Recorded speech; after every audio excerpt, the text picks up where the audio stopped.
Let's look at this question here. Here we have the equation of a straight line. Y is equal to x plus 12 over x passes through the point A, and then determine the equation of the line perpendicular to the tangent and then to the curve at A. So the first step here is to get the value of B. So because of this point is passing through this equation, so we're going to use the value of x, which is 2. In the place of x we put 2, we put 2, then to get B.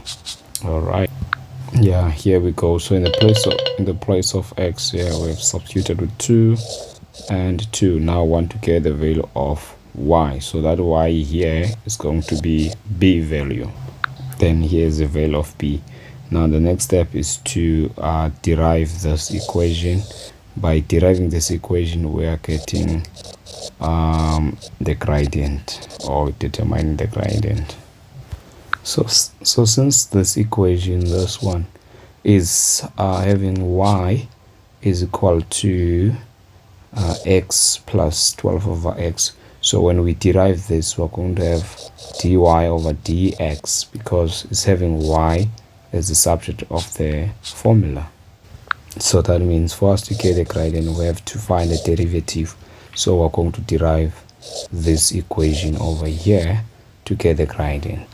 And then when we derive here, so we cannot do anything while we're still having a variable in the denominator. We have to take it up. Remember, it has the exponent of positive 1. When we take it up, then it's going to change the sign, become negative 1. Then we can start to derive now. Then here we go.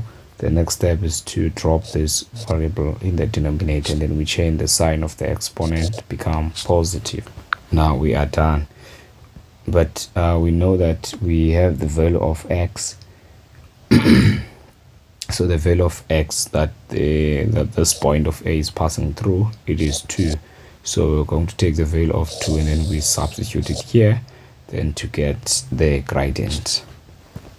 So this is the gradient of the tangent, but because of they are saying that tangent, it is perpendicular to the curve.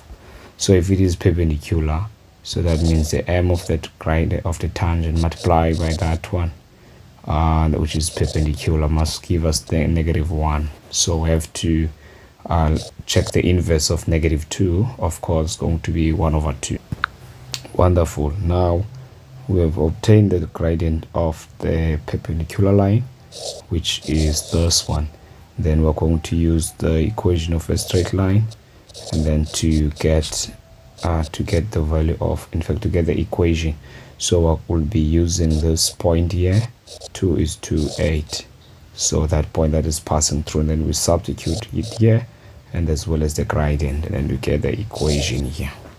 So here's the substitution. Then now we have to find the value of c.